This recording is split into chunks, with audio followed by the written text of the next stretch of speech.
Hey, what's up, everybody? It is a Monday night, and you know what that means. That means it's time to talk some Star Wars. We're going to be talking about The Mandalorian Season 3, and this might be the final season. What do you think? You're listening to Head to Head, a Star Wars podcast. Two fans, two generations, all things Star Wars begins now. Hello, everybody. I'm Eric Vansel, I'm Daryl Sanders. and we're your hosts for this show. So, Season 3 might now be the last season, it looks like. Yeah, man, that's kind of wild. Definitely. I don't really know how to feel about it. No, I know, and I'm kind of the same way, and especially because you're actually getting slightly different I don't know, like vibes or whatever off of the actors. Hmm. Because Giancarlo Esposito basically said he alluded that there's going to be a season 4. So either they just made this decision sometime recently, or perhaps I don't know.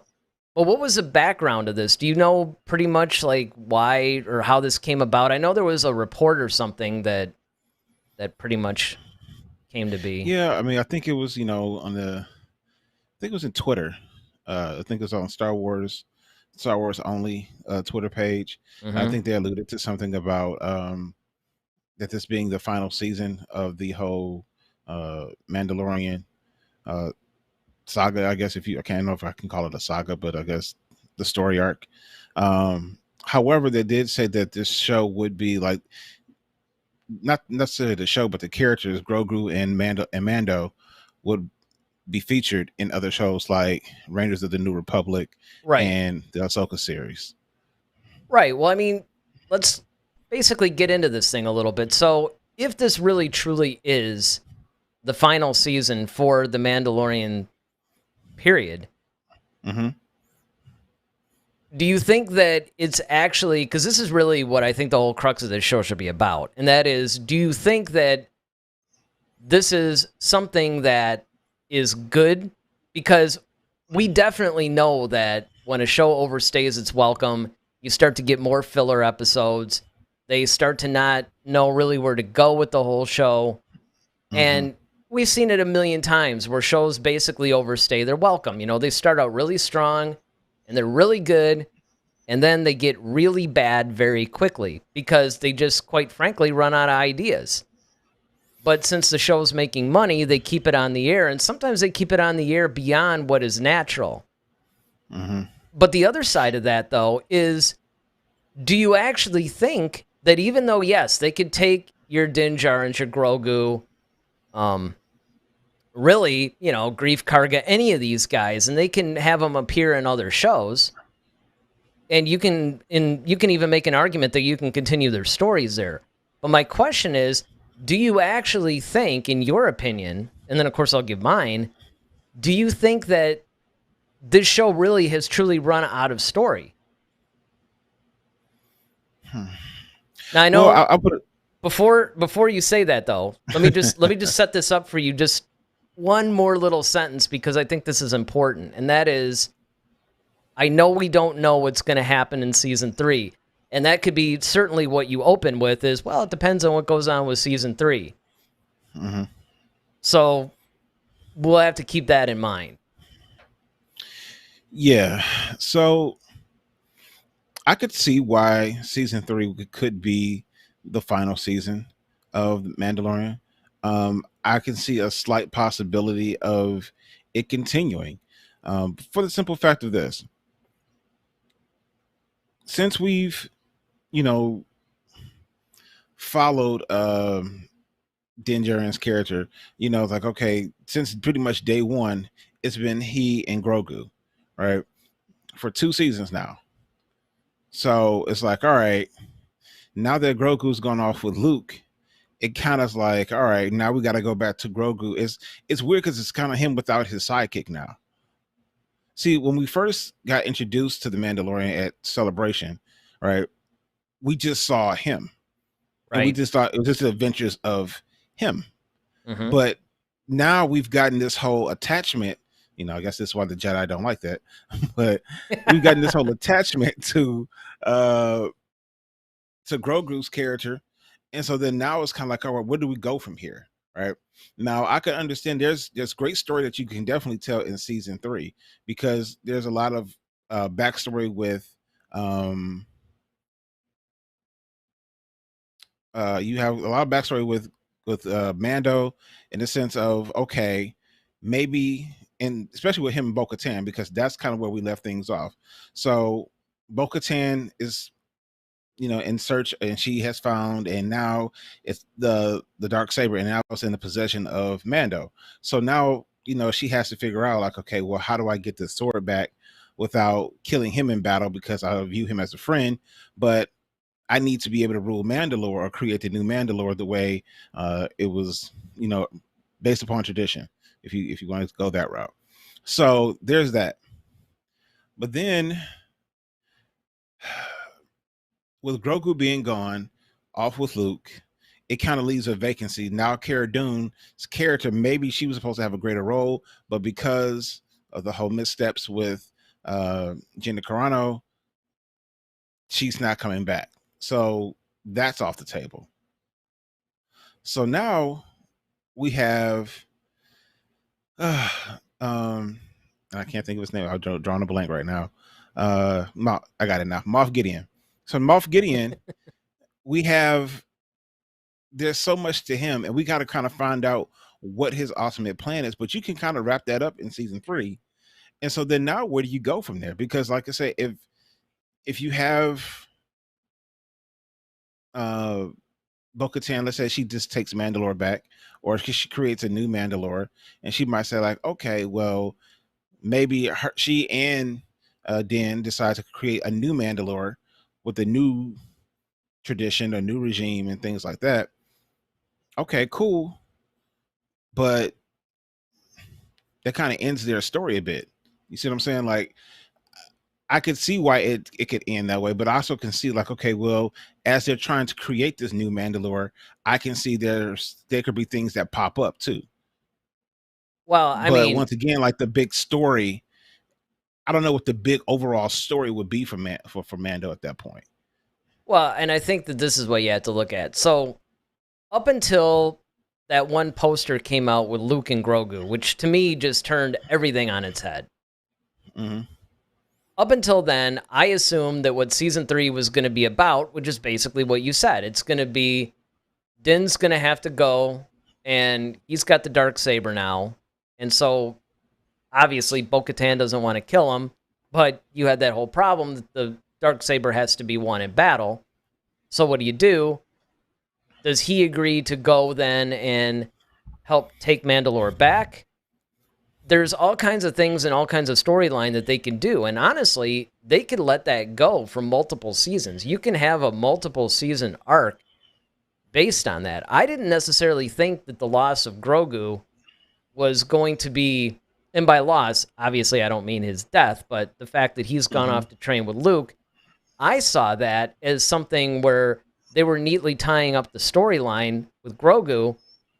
And now I can go back to a little bit of what we thought it was going to be in the first place, like you said, where we only saw him and we thought, okay, it's going to be the adventures of this particular Mandalorian. Because don't forget, when we first heard about this show, there was a lot of speculation that it was going to be, well, basically what's going to become the Book of Boba Fett. We thought this is a really clever way of them making a Boba Fett show and just call it The Mandalorian.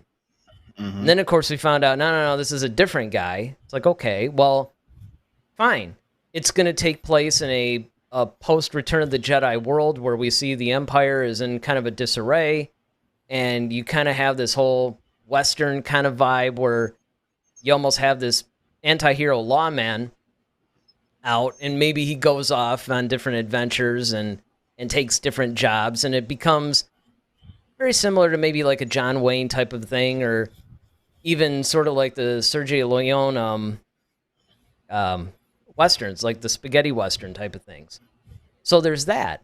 But see, then what happened, and this is what really kind of threw me a little bit, was about a month ago or so, you have this big poster about Mandalorian Season 3, and it's featuring Luke and Grogu. And so now you're going, well, wait a minute. I thought we tied up Grogu's storyline. Mm-hmm. You know what I'm saying? Well, It's yeah, I get it. I mean, and that's what I'm saying. Like, see, it had the Grogu story happen, let's say season 3 of the Mandalorian, like let's say we're going into season 3 and now we're getting a Grogu story, hmm I could hang with that. But the fact that we started off with this, it's kind of like day one, basically like, all right, the second episode was called The Child. Yeah, I know. That was the I thing that mean, was really so funny was you think that this show is going to be about this Mandalorian guy and basically what I just described. And like you said, mhm, second episode's called The Child. You get what essentially everybody calls Baby Yoda until we learn his name. And right. now it becomes all about him trying to deliver this child back to the Jedi or whatever and all the adventures Mhm, that ensue on the way. right.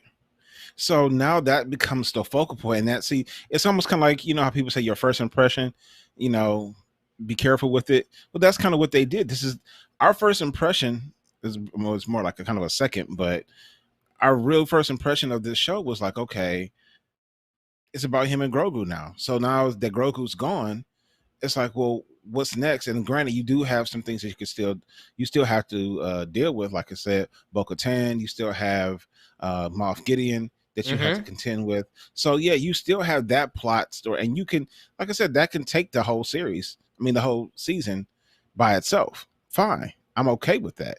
But at some point, there has to come a resolution to that, and I'm sure that probably is going to be resolved within the 10 episodes that we're going to see, in this particular season.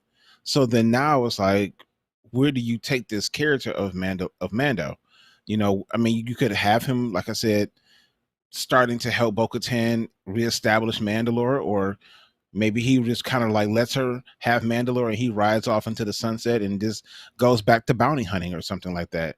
And just, that's it. And maybe that's just all this was for. It was just to kind of show you or reintroduce Luke to this reintroduce Luke Skywalker, in a way that like fans were happy. You have Mandalorian, you have Mando, now he's free to bounce around and he can float. Because remember, and you even said it, that Mandalorian becomes a hub. Well, now the Mandalorian himself is a hub because now he can bounce around between the Ahsoka series and Rangers of the New Republic. And honestly, I think Ahsoka is really going to be a show way bigger than Mandalorian. Yeah.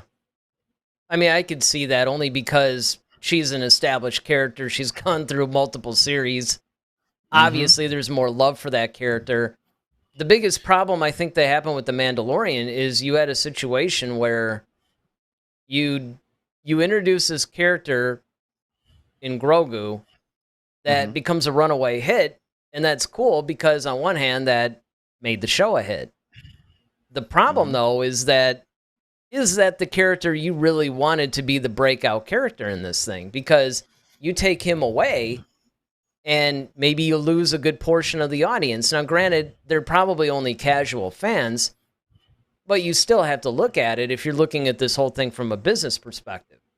Now, my question becomes, do you really need to bring this through multiple seasons, or do you think, kind of like what you were talking about a little bit, where maybe you do resolve the Mandalorian's main storyline in season 3, and then what you do is you put him in all these other different series in order to, Further his story. yeah, maybe further his adventures. I mean, sure, they can go off into films too if they want. And don't forget, we don't really know what's going to happen in the Book of Boba Fett yet. True. That could actually influence very heavily what goes on in season 3.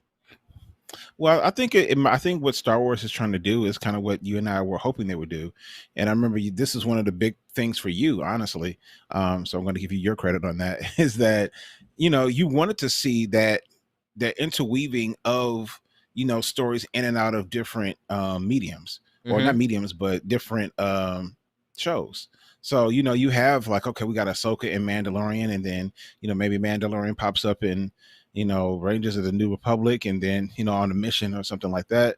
And then they kind of jump around in each other shows, because now you kind of have to keep following all these different shows to see the continuation of these stories.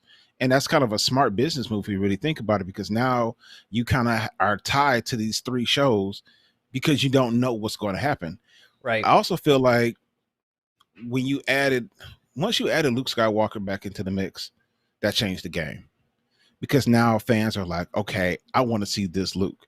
I want to see what this Luke Skywalker looks like, and what was he doing with Grogu now? Because now you got 2 fan favorites now buddied up. Now you have Luke and Grogu.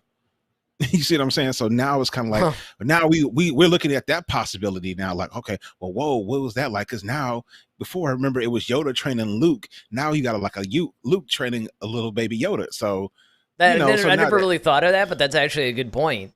you know what I'm saying? So now you Did you see they basically showed a lot of the photos and stuff that they were using to throw people off track, where they actually had Plo Koon as the Jedi that came back? Did you see that? Yeah, I did watch the gallery episode on that, and it was really awesome. Once again, I love that series as well. So, guys, if you haven't had the opportunity to check that out, definitely go do that. They did a whole kind of mini doc on the season 2 finale. Yeah, just the last episode.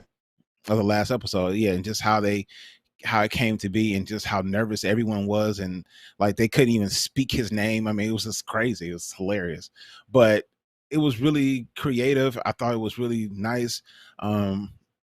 And it was funny because they did like mock stuff with Plo Koon's head on Luke's body and stuff, just to throw. I mean, because everybody knew that Filoni is in a way Plo Koon fan. So I would not have minded if it had been Plo Koon. I wouldn't have minded, but it would have made sense. Well, I mean, aside from the fact that he died, and we saw that one. I mean, like, it's not it's not like a Mace Windu thing. Like, oh, okay, he could have jumped and saved. No, there's no.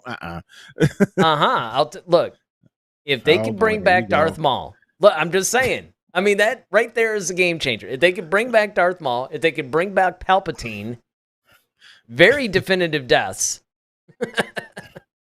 If Darth Vader can basically be burned up by lava and be put in a suit, I'm just saying. No. I mean, I'm not saying that it would have been necessarily a good idea, because the problem is the more that you do that, the less credibility you're going to have. Yeah, because like then it becomes like this show where no one dies, and then on top of that, right? And then there's other people that people would have loved to have seen come back. People would have now you would have said Mace Windu showed up. See, that would have been. I was just about to say blown that. my mind. That would have been blown my mind. That would have been probably the best. That right there would have been the coolest thing ever. I probably would have wet myself. I'm not gonna hold completely. Because if I would have saw that, purple blade pop up, I mean, there's only one person who has that, and I would have lost it. Oh, I would have been all over that. That would have been the best. I'm watching that now. Like, you know what? We're talking about I it. agree. We just cut it on right now. I agree that would have been the best. Yeah, and that's my thing, though. I think that Plo Koon coming back, although I do actually like the character Plo Koon. He is an interesting character to me. Well, he was another one of those guys that I thought definitely could have had, you could have done more with him. Oh, yeah, definitely. Well, we got to see him more in the Clone Wars, and I was happy for that. That's true. That is a good point, that the Clone Wars series, anyway, did give us a lot more. So, yeah. But I just think that in this situation, the problem is that, because it's a twofold issue, in my opinion, at least as far as what I'm seeing, is that on one hand, I think that what Disney is trying to do, or Lucasfilm, or maybe the combination of the two, is they're trying very hard to make these series to where they don't necessarily overstay their welcome and become tiresome to the viewers. And the cool thing about Star Wars is there's enough characters, enough story arcs, there's enough basically overall things in this universe that you can focus on to where you don't have to draw any one series out. You know what I mean? You could do a whole series of like one season, maybe like a 1 to 3 season type of a thing, and then move on to something else. Yeah, and the thing I'm noticing, and it's funny today, it's funny because today was the first day of school here for me, having students back, and I asked my students. We were having a conversation about TikTok versus YouTube. And I asked them, why do they prefer TikTok over YouTube? And they said, well, I like TikTok because it gets straight to the point. Hmm. Like with YouTube, it takes a little bit longer, and you may not have all that time, but TikTok is pretty much immediate. And what I'm starting to notice is that in a lot of mediums, especially like series and things like that, a lot of people are doing these series that's like, okay, 8 episodes, 10 episodes. You're not doing, you and I talked about, they're not doing like the full 22, 24 episode seasons like you and I grew up on. It's everything is condensed and shorter and everything to like, everything like that. So I think that what people are trying to do is they're trying to tell great stories in a shorter period of time and then move on to something different. And it's just kind of either they have multiple seasons where they're trying to wet people's whistles. So they said, okay, we'll give you 5 or 8 episodes, and then you got to wait a whole nother year for the next 5 to 8, to build that anticipation. Or I think people are just really just don't want to be tied to something for so long. They want to be able to Hell, go to, and people are watching multiple shows at different times. So, in this day and age, so you're like watching, okay, I got to watch Manifest, and I got to watch, Power, and I got to watch this, and I got to watch that. And so instead of having all these long 24, we got to binge watch for like 2 or 3 months, you can knock these things out in a week and a half, and you're done, and then you can move on to the next thing. So I think that's kind of what we're starting to see even in Disney with Star Wars.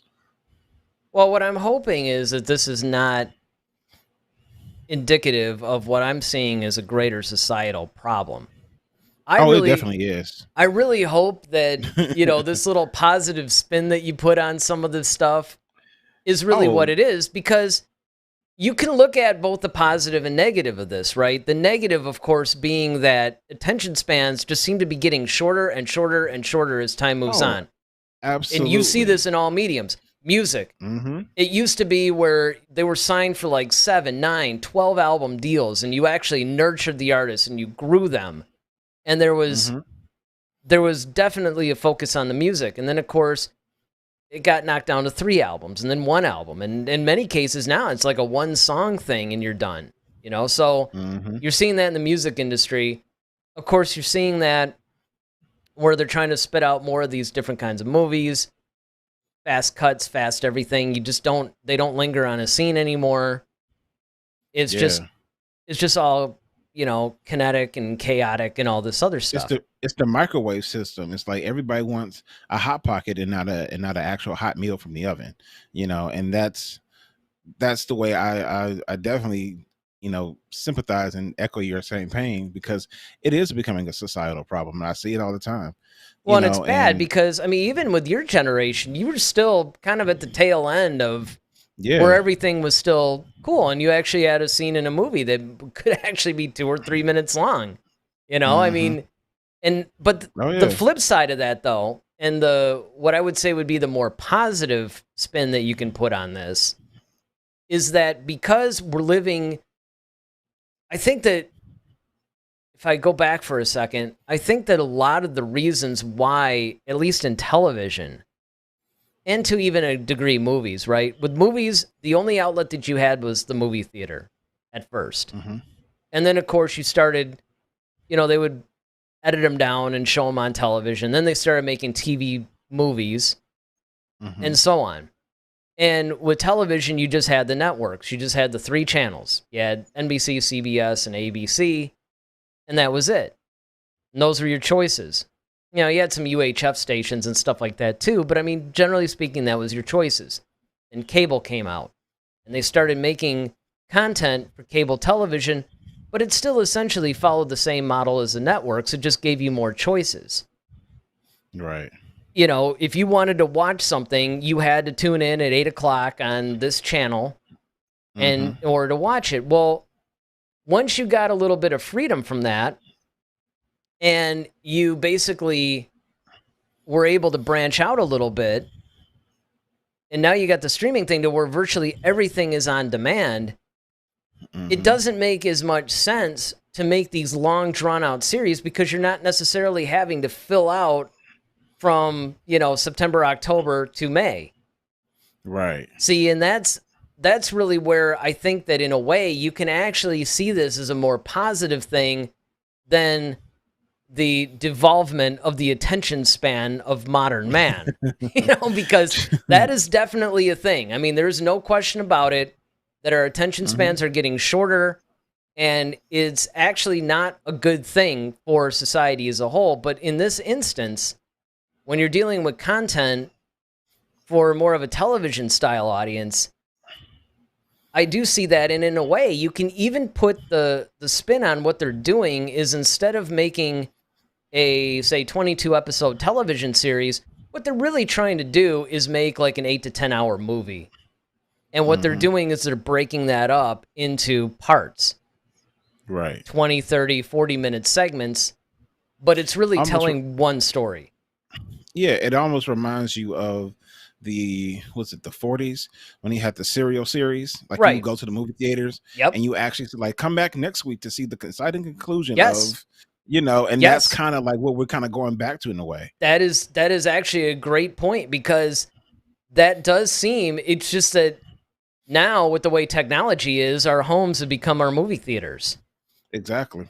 So you don't necessarily have to. And I think what's happening is because of the shift in the way that we consume our media, Hollywood has had to more or less rethink how it distributes that media and how it creates it.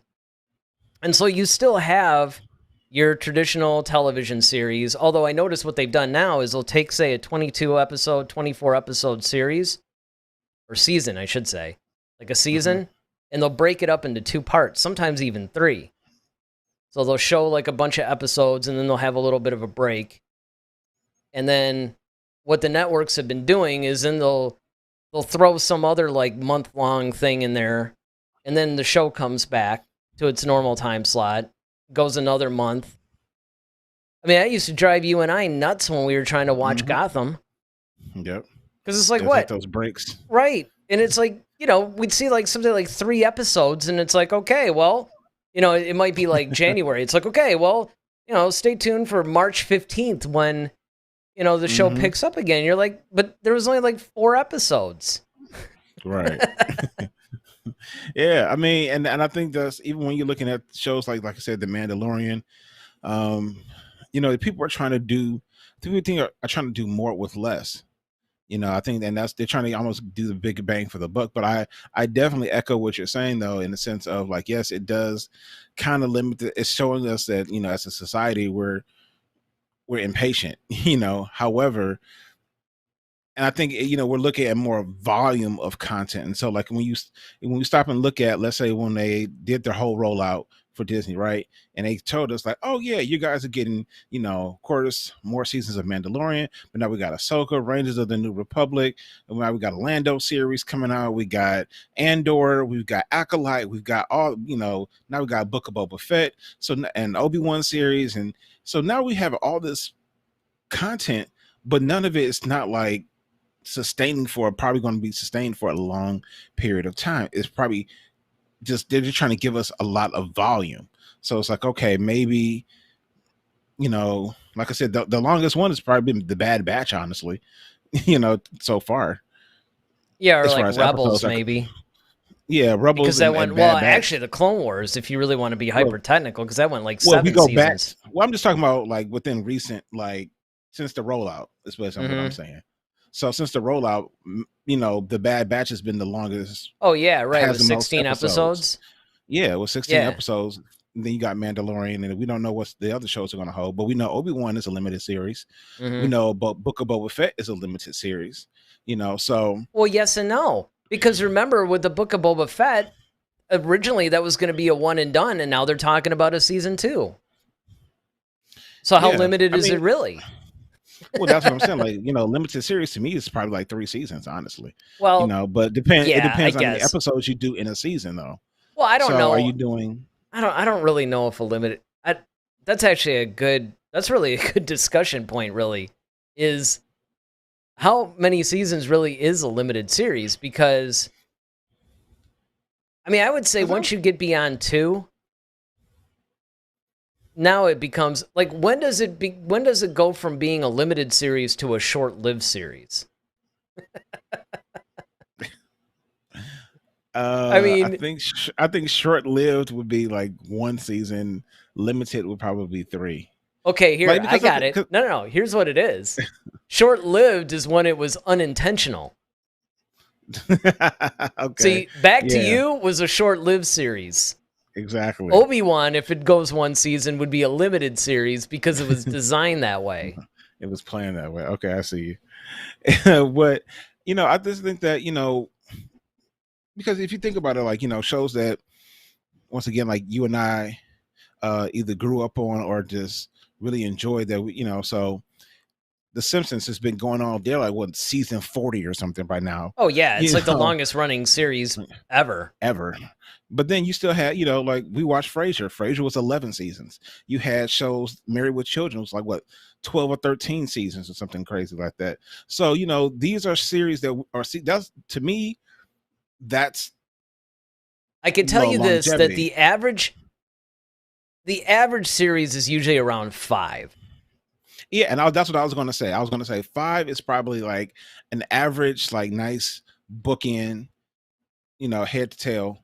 All right, 5 seasons because that's you could really tell a story in that amount of time. So that's why I said 3 or less is a limited series. Yeah, I mean, I guess, or maybe if they announce and say, okay, it's only going to be 2 or 3 seasons, you could say anywhere between 1 and 3 could be limited. Because if you think about it, like the first season, you're establishing the characters in the world. That's going to take up majority of your first season. Season 2, you're going to probably, all right, now we can advance the characters a little bit. And then 3, if you resolve everything, it's like that was really limited, but you're not really showing like real growth. Like you look at something like Game of Thrones, for example. Okay, that had multiple seasons. That went like what seasons? What 7 9, seasons? 8 or 7 9. or 9? Yeah, yeah. So like, okay, now that's a series because you couldn't tell that story in 3 seasons. There's no way. No way Well, you could but have told again, that I mean, I story think in that, 3 seasons. see, this is my Unless you had problem like with 40 episodes. right, but this is my problem with The Mandalorian, though, is that, you point out, like, okay, you got to establish all this stuff. Well, then you got to make it more than 20 minutes an episode, though. True. It's kind of like if you're going to do this whole, like, 8 to 10 episode kind of deal, you need to give me 45 minutes at least, if not an hour. Mm-hmm. Now, granted, I'm not saying necessarily like, okay, well, no, man, we really told it in 35, but all right, let's cram another 10 minutes in there. I think that you could actually tell more because if I have any criticism about The Mandalorian, there are some things that felt unnecessarily rushed. Yes. And this is especially true in season 1 because you basically had the middle of it to where it kind of had a lull. It was a little slow. And then, boom, it went into light speed. No pun intended. They literally had to just start wrapping all this stuff up really quickly. Same thing with, in a way, season 2. There was a little bit of that. Well, it started out strong, and then it had like a filler episode or two where they kind of drew out that one storyline with the frog lady. Mm-hmm. But then it was full speed ahead after that. Right. And so you get a lot of this almost sprinting type of a thing where you go a little slow and then you run really fast kind of deal. And yeah, it's like a hit workout, like high interval training. Yeah, exactly. And my problem with that is that it makes the show a little bit uneven sometimes. I mean, again, it's a minor criticism in an otherwise fantastic show. I mean, I'm not really complaining about the show at all. It's just that the pacing, I think, sometimes is a little bit off. Yeah, and I think part of that is the I duration agree. of the episodes. I think that if they just made it consistently like 50 minutes, it would eliminate some of that. Yeah, I mean that's why we always talk about one of the favorite shows, Cobra Kai. They do it perfectly well because Absolutely. you pretty much get like what you need in that amount of time. There's no wasted movement, and everything is pretty much even give or take a minute or two off or something like that. But you're pretty much getting the same amount of time each episode. Yeah, I mean, And they give you a lot of honestly, episodes too. and I would say that is probably one of the greatest examples of a perfect show in modern times. Mm-hmm. At least like a streaming type show. Because it's like you said, it's exactly long enough. And in fact, and it never fails. Season after season of that show, every single time I reach the end of that episode, I'm pressing enter to start the next one. It's like it does exactly what a show should do, and that's make you want the next one. Now, fortunately, one of the other thing I love about Cobra Kai is they just drop the thing all at once. Yeah. I mean, I understand the model of the weekly, and in a way, Because they want that water cooler conversation. sure, they want people to talk about it. They want basically everybody on the same page and consuming the same episodes at the same time. Yeah. And they want to draw that out a little bit. That makes sense. And that's something in a way that's a little bit of a throwback to network television where you have a weekly episode. True. However, the problem that I have with it is that once again, the whole advantage of the streaming platforms was to put the control in the viewer's hands. And in a way, you're taking that away. That's why I like the whole binge method to where, okay, just give me the whole series and then let me watch it at my own pace. Yeah. I mean, I think for some shows, you can do that with. Like I said, I think Cobra Kai is one of those ones that you can definitely do the binge watch thing. But I don't know. I think Mandalorian, I think just because of what Star Wars is, like once again, we're talking about this franchise that's built upon secrets and big reveals and things like that. Like that's kind of what what Star Wars has always been about, from Empire to Return of the Jedi to all these different things. You even see it in the prequels, the sequel trilogy. It's always a reveal of something, and I think that's kind of what they're trying to keep in Star Wars, because that's part of why we go for it. Well, here's where I'm going to disagree just slightly. Okay. Because this is a distinction that I would personally make for do you just drop the thing for people to binge watch, or do you draw it out from week to week? And this is the reason why I think Cobra Kai works that way, is because it's not so much of a series as it is like a 4-hour, 5-hour movie. And it's shot that way. It's actually, it's shot and designed to be, if you just, let's say you were able to just take all the episodes, edit them together, and just watch them straight through, it would work as a single film. And so because of that, I think that's, now, Star Wars has always been movie-driven. Now, where I think that your argument really stands up where Star Wars is concerned, because normally I would say the series, if it's designed to be one continuous, almost like an 8-hour film or whatever, then fine, drop it on us. But what I think that they're trying to do, because Star Wars is so identified with films, I think what they're trying to do actually is separate the television Star Wars universe from the film Star Wars universe. And they're designing it more like a weekly series. And if it's designed more like a weekly series, then absolutely. And that doesn't mean that when the thing is over, you can't binge it, because it still works that way too. But the thing about The Mandalorian, it's a little bit more episodic than Cobra Kai is. Cobra Kai is more serial. It's kind of like when you bring up the old Flash Gordon thing, even though that was sort of episodic too. It's definitely designed to go one to the next, to the next, to the next. In a lot of ways, I think 24 was really one of the series that really established the binge motif, if you will. Oh, yeah. But definitely. The Mandalorian, I could see it being considered more of an episodic thing. And so therefore, that's the only reason why I can hang with it. But again, I still think that overall, with the seasons that we have, which really are only 2 of them, you do have a pacing issue. And I think that if they just made each of the episodes like a flat 45, 50 minutes, I think it would fit it. Now, it just so happens, this Dwight, Joanne, Ronaldo has finally joined us, so we're getting a little bit of chats in. So Ronaldo says, if it's the last season because Filoni and Favreau think the story needs to end at this point, then I don't think there's a problem. And yeah, going back to what we were saying, it really depends on how you look at things, because again, if they're trying to take this show and they were using the first 3 seasons, let's just say that season 3 is the last. If they're using the first 3 seasons to establish these characters, then you need to then maybe put them in other shows. And you can continue their stories there without necessarily having to have a series based on them.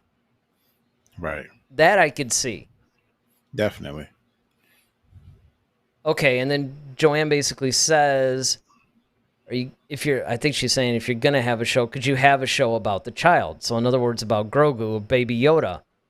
I honestly think that that's where season 3 might be going, because just to reiterate, since I don't know if anybody was really, we had too many of our regulars on when we started the show, one of the things that I had said about this final season is that it seems like what they're doing is they're shifting the focus, because we all thought that this is going to be, okay, Din's got the Darksaber, Bo-Katan has to try to figure out a way to get that from him without necessarily having to try to kill him.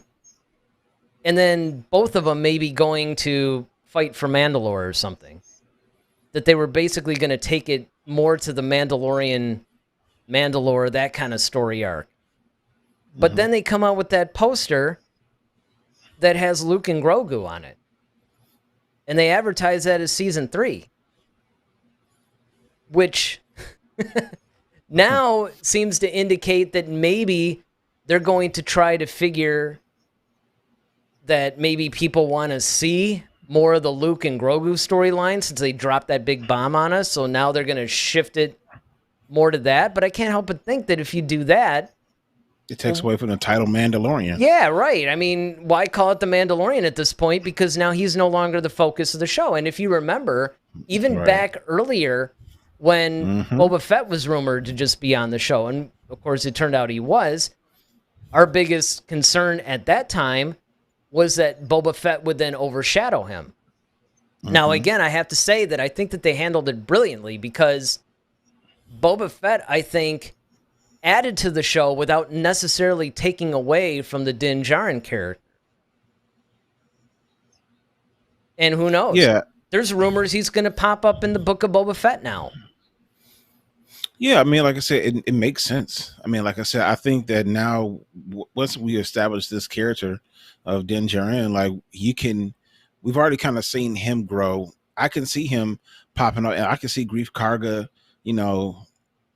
jumping over there too, because it's the guild, the whole thing. Like, this is a whole new thing that they're trying to set up, and that's what I feel like is happening in season 3 of Mandalorian. I think everything is about to get a brand new beginning, because if you think about it, Grogu's getting a new beginning. Bo-Katan probably is going to get a new beginning when she try to reestablish Mandalore. Boba Fett's getting a new beginning as far as coming back and trying to establish himself on Tatooine. And then, eventually we're going to get Ahsoka. I'm sure this is going to be the beginning of her journey as far as trying to find Ezra and everything like that. Even Friday the 13th has a new beginning. It's part 5. Yep. Well, but I mean, all kidding aside, I think that's where it's going. Yeah, it could be. And I mean, I think that one of the things that you also have to look at too is that it's like you said, on one hand, you have to look at where all these characters could fit in the other shows. But here's another thing. I finally finished a lot of the comics. And I've been reading up on my High Republic comics. I've been reading up on, particularly, and this is where I want to put the focus, on the War of the Bounty Hunter comics and the tie-ins, because what they've done, and this is a brilliant move, because you have the War of the Bounty Hunters series, but then you also have your Darth Vader, Dr. Aphra, even Jabba the Hutt.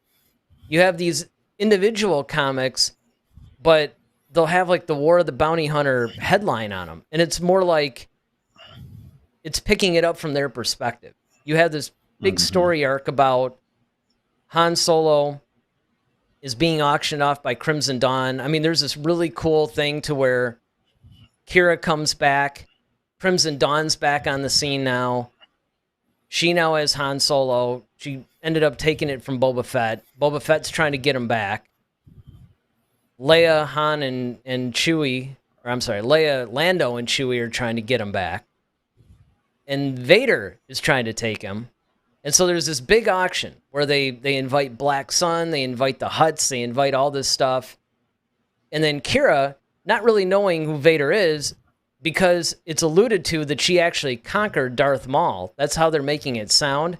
Because she was talking about, well, I'm not worried about Sith Lords. I know how to defeat them, blah, blah, blah. Well, she goes to fight Vader, dude. She's like, she's skilled, and Vader's kind of like, okay, well, it's cool, you're skilled, but you don't have the Force. So, and of course, he doesn't kill her. At least he hasn't up to now. But I bring all this up besides to say how cool this comic series is. I mean, if you guys really want to read an exciting comic, start buying into the War of the Bounty Hunters comic along with all the little companion issues, because it's fantastic. But I bring that up because I honestly think that this is really setting us up for what the Book of Boba Fett's going to be about. Now that he's gone in and taken over Jabba's whole operation from Bib Fortuna, I think that that's really more what it's going to be about. I don't necessarily see the Boba Fett thing fitting into the whole... I don't think he really gives a crap about Mandalore. He even said what? That it was like a... Yeah, he's like a wasteland or something like that. Like, whatever. He's on to different things. No, and I think he's going to probably try to implore Din Djarin into his whole scheme, because they work well together. He respects him, so depending on what he's got going on, what he's cooking up, I can definitely see that happening. Well, I mean, I think really ultimately what the question has to be here is, given the direction that they're going to take the Mandalorian, and again, it's really tough. Like, I think that this would be a conversation, I mean, unless they just came out and announced it, this would probably be in some ways a better conversation after seeing season 3. Because, I don't know, it's just really tough to know. Now, Dwight basically has a comment that we need to get to here. He says, I still think the Book of Boba Fett should have been season 3 of The Mandalorian, and a season 4 with Bo-Katan or even Sabine interacting with Mando. 5 could have been trying to retake Mandalore or something. And that's interesting. Yeah, that's interesting. Yeah, it is. Yeah. Because, and the reason, and then Ronaldo jumps in there. He says, I think a show with Grogu could be done as long as Luke is involved. Well, that may very well be season 3 of The Mandalorian. So, going to Dwight's point, though, I think it's not necessarily a bad thing that you do have these different spin-off shows to handle some of this stuff. Because otherwise, it's going to turn into what I always foresee as the Batman problem, where they try to jam too many storylines, too many villains, too many everything into a line of films. What I like about what Star Wars is doing is that they're basically using The Mandalorian as sort of a flagship show, like a jumping off point. And they're seeding out other spin-off shows from it So and it's almost like what they do in a lot of comic books and sometimes even novels, is that they'll start a storyline in a particular comic series or whatever, and then they'll do a spin-off comic based on that. And so what's nice is you don't have to tie up the flagship show with all these little side quests, as it were. You can actually just have a show dedicated to that. And this is where we get into that whole limited series thing. Whether it's an 8-episode series or season and you're done, or whether it goes on for maybe 2, even perhaps 3 seasons, it just depends on how much time you really need to tell the story. I think that what ends up happening is you get a much tighter show that way because you're not trying to cram too much in. Oh yeah, I agree, and I think that it spreads the love across all the shows, and you can, you sometimes you need characters for a specific thing, and then you can let them go back to doing whatever they were doing before, and I think that's really cool is that you can pull people in as you need them, and then let them kind of go back on their own thing because you've already established, especially like somebody like Mando, because he's kind of like that wayward kind of guy anyway. He's kind of like a loner, so he's kind of used to being on his own for the most part. Well, for multiple shows, I would say the Mando thing is good because you can bring him in to say the Ahsoka series when you need him, and then let him go back to his own thing. But even in the flagship show, Migs Mayfield, for instance, he's a perfect example of, or Grief Karga even. They bring him in when they need him, when he's good for a storyline, and then they let him go back off and do his own thing. You don't need to have him. It's basically one of the things that always drove me nuts about bands. People always ask me in bands why I never had a keyboard player in the band. It's because I don't know what it is, but keyboard players just don't understand that you don't have to play in every single song. And that's the problem that I think happens with a lot of shows is that you get a character that's kind of cool and that adds a little bit of something to the show, and now they suddenly want to put them in every episode. And that's something that I think that they did with The Mandalorian that I thought was great. They would bring in Grief Karga when they needed him, put him away. Bring in Migs Mayfield when they needed him, put him away. Or even that funny dude that got frozen in carbonite in the first episode. The blue guy, yeah. Yeah, we never even saw him again until like midway through the second season. Okay. Cool. I mean, and I was one of those that was really shocked. I'm like, wow, I didn't really expect to see this character again. Well, even Gina Carano. I mean, like I said, they didn't, use her character all the time. Cara Dune wasn't always there, even though they were kind of billed as, these are the characters of Mandalorian, but they were the big names of the show. But honestly, they weren't in every episode. Right. They kind of right. They would take Cara and Grief, and I mean, they were probably in more episodes than not, but yeah, they would do that. Now, Ronaldo says maybe Luke having a bigger role makes sense with what's happening on Mandalore. The Republic and the Jedi need to get involved. That's where I'm kind of hoping they don't fall into that trap. The problem is, when they set up The Mandalorian, I actually was thinking to myself, wow, they made a really cool show that doesn't rely on the Jedi and the Sith. Now they're trying to bring in the Jedi again. It's almost like, in case of emergency, break glass. And yeah, I mean, it already changed the game once you introduce Grogu into the situation, which is the second episode. Yes and no, but I don't necessarily mind that because even though, yes, he used the Force a few times and all that stuff, they didn't focus on it, though. The focus was really more Din having to get Grogu to the Jedi. And that's what I'm saying, but you're still bringing him to the Jedi. You're still searching. So you still have to bring them in at some point. You know what I'm saying? Well, I guess what I'm saying is it's not focused on them. They become more side characters than the focal point. True. In the Skywalker saga as a whole, the Jedi are front and center. It's a focal point issue. Granted, I mean, I know what you're saying. It's kind of like, okay, I think that a show could survive by not having them in it at all. Rogue One being the perfect example. I mean, Chirrut Îmwe is probably the closest that you get. But even that's not, exactly. I mean, other than the Vader scene. Oh yeah. But I mean, even that though, that was like at the end of the movie. Everybody was invested in that film long before that scene came on. Because you had really compelling characters with a really good story. So I do believe that they could actually have a really good Star Wars movie or TV series and not feature them. Who knows? Maybe the Rogue Squadron film that's coming up, the Patty Jenkins thing. Maybe that'll be it. I don't know.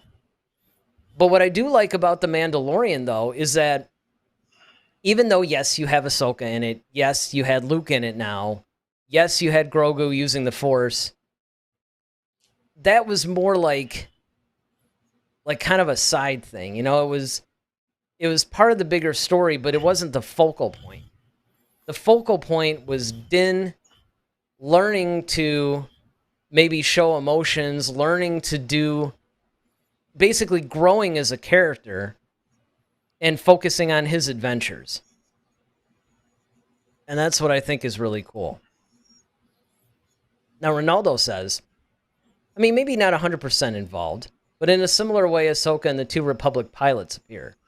Not like protagonists, but more like occasional side characters. Yeah, I mean, I think that that's pretty much where they're going. Because remember, and you and I have said this a million times, that as long as Filoni and Favreau are in charge of this thing, I'm not worried.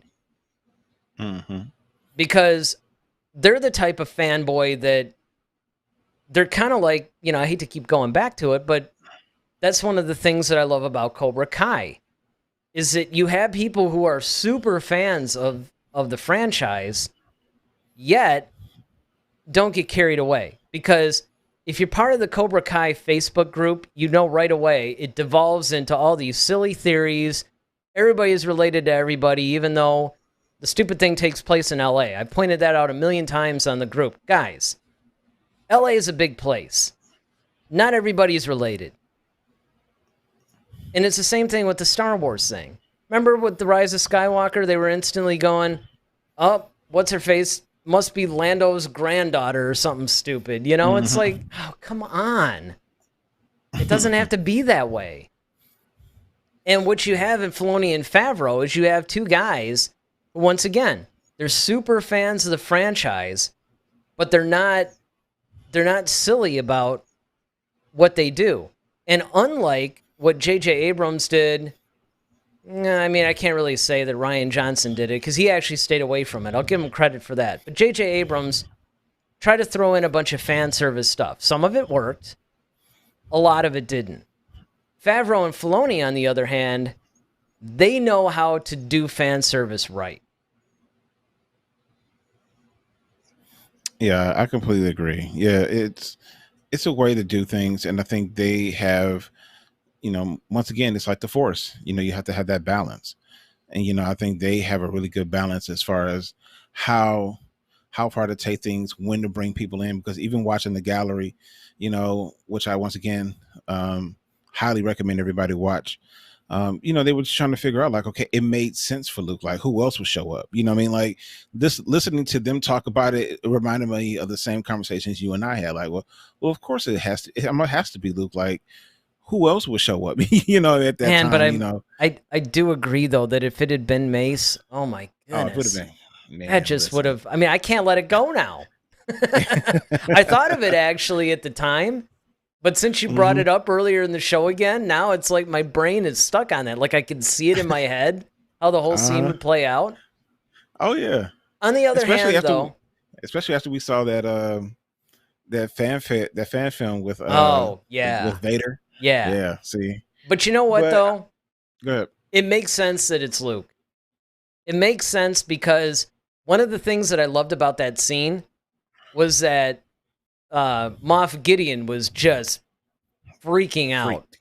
Like he was petrified. Because he knew. He was like, because he knew who Luke was. He, I don't think, would necessarily know who Mace Windu is. So there wouldn't necessarily be that same fear. it makes more sense to the storyline that at the post Return of the Jedi era, then you can do that. Still, I mean, it would have been a nice touch to reintroduce Mace Windu in that moment. But there have been rumors. Maybe this is another topic for a show, that Mace could pop up in the Book of Boba Fett. That would make more sense to me. That would make infinitely more sense. Because obviously, Boba hated Mace because he killed Jango. He tried to kill Mace several times. Mm-hmm. Mace knows who Boba Fett is. Mm-hmm. So, if he was going to come back they have out... history. Yeah, they have history. So I could honestly see maybe that, working on some level. Because there is rumors, and again, this could be yet even another topic for a show, but that they're going to do a live-action Cad Bane in this thing. Yeah. So... That's what I'm excited for. I mean, we really have to see, but the question becomes, I mean, and I like what Dwight was saying earlier, too, about you can continue the Mandalorian story by taking each of these little story arcs and just dedicating a season to them, right? Season 2 sort of wrapped up the Grogu storyline. And so then, maybe the Book of Boba Fett, instead of being its own series, could have just been season 3. And then season 4, you could deal with Bo-Katan, the Darksaber, all that stuff. And then it could have culminated in season 5 where they tried to retake Mandalore, and then you end the series. And that is one definite possibility. The other possibility is if they do try to focus a little bit on Luke and Grogu, which you could do, is you could actually take a more Empire Strikes Back approach to where you have 2 simultaneous story arcs going on at the same time. Because remember, with The Empire Strikes Back, you had the Luke and Yoda storyline, and then you had the Han, Leia, Chewie, Vader, Empire, that whole thing, Lando, and you pretty much had that going on side by side, and they would just cut back and forth between them. And you can do that episodically by, on one episode, you focus on Luke and Grogu, and then on the next episode, it becomes maybe Mando, Bo-Katan, that whole thing. Mm-hmm. I mean, you could do it that way too.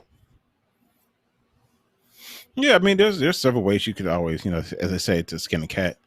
But you just got to think about what's going to be the best, give you the best bang for your buck, and well, that's what brings us to the beginning of the whole discussion. It's like there is the announcement, the rumors, whatever. I mean, we should point out though that none of this has been confirmed by Lucasfilm or Disney. This is a report that some insider or something had said.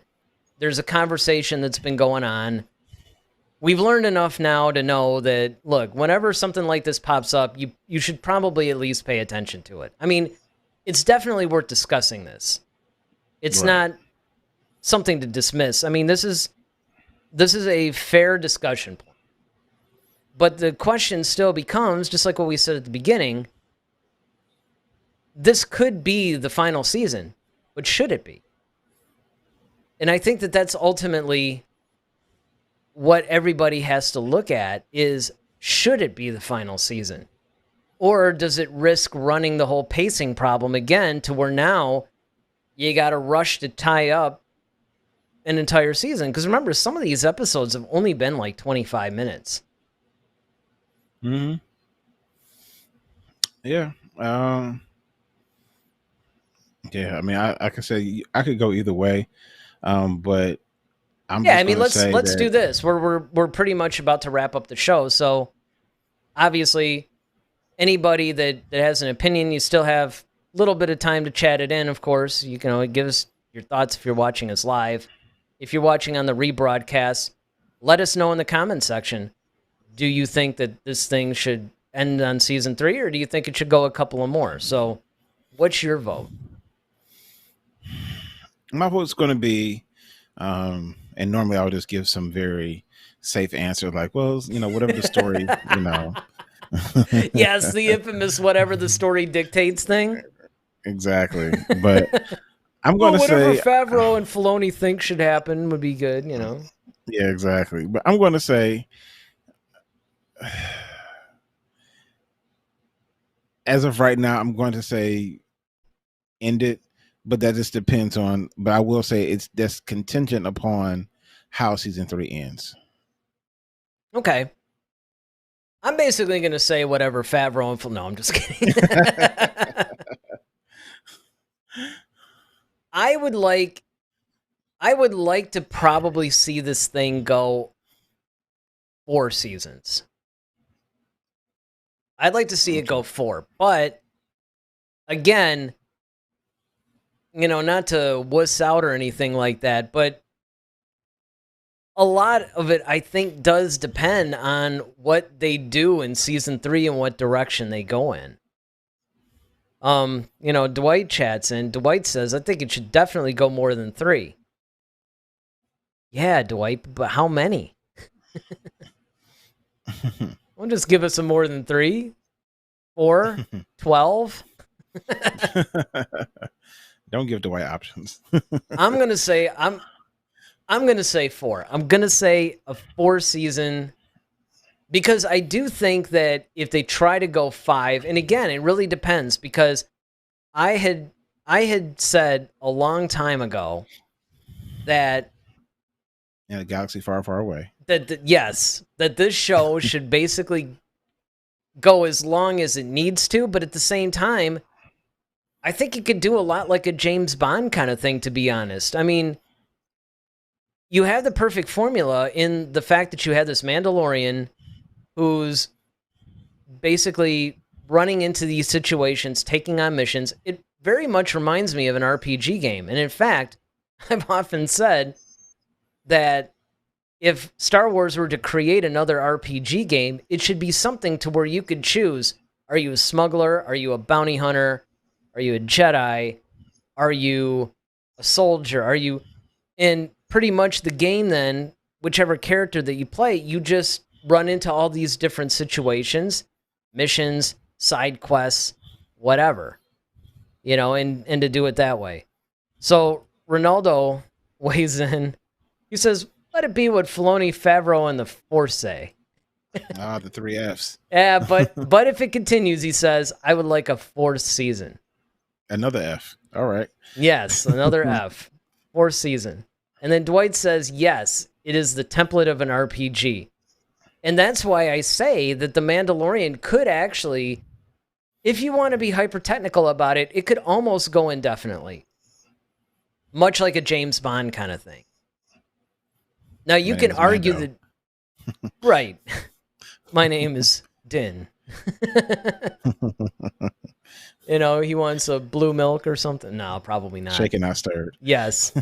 But I mean, the thing about it is that you could actually go on as many seasons as you want. But again, the problem with that is that you have to keep things going. So, Jason joins us right at the end of the show. That's unfortunate. Jason, you're going to have to watch the rebroadcast, man, and give us all your thoughts, and I know you will.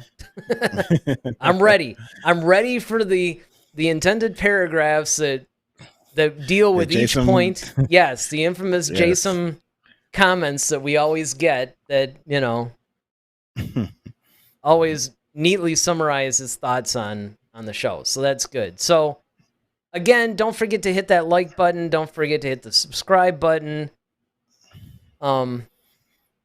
Definitely. Every button except for the dislike button. Yes, every button except for the dislike button. Oh, and the little X that, stops everything. But again, I think this is going to wrap it up. We will be back Friday at 8 o'clock. There's so much stuff that we could be talking about, quite frankly. I really don't know which story we're going to go with this week. There's been a lot of things that have been happening over the course of even the past couple of days for Star Wars. So there's no shortage of things to talk about. So if you guys have something, though, that specific you'd like us to talk about, leave that in the comment section. I read them. I respond to them. we're open. So with that, I think we're going to wrap things up. I'm Eric Vansel. I'm Daryl Sanders. May the force be with you. Always. Head to Head, a Star Wars podcast. Be sure to follow us on Twitter @HeadToHeadSW. Submit your questions for our next show. Visit our official website at headtoheadswpodcast.com. Until next time, may the force be with you, always.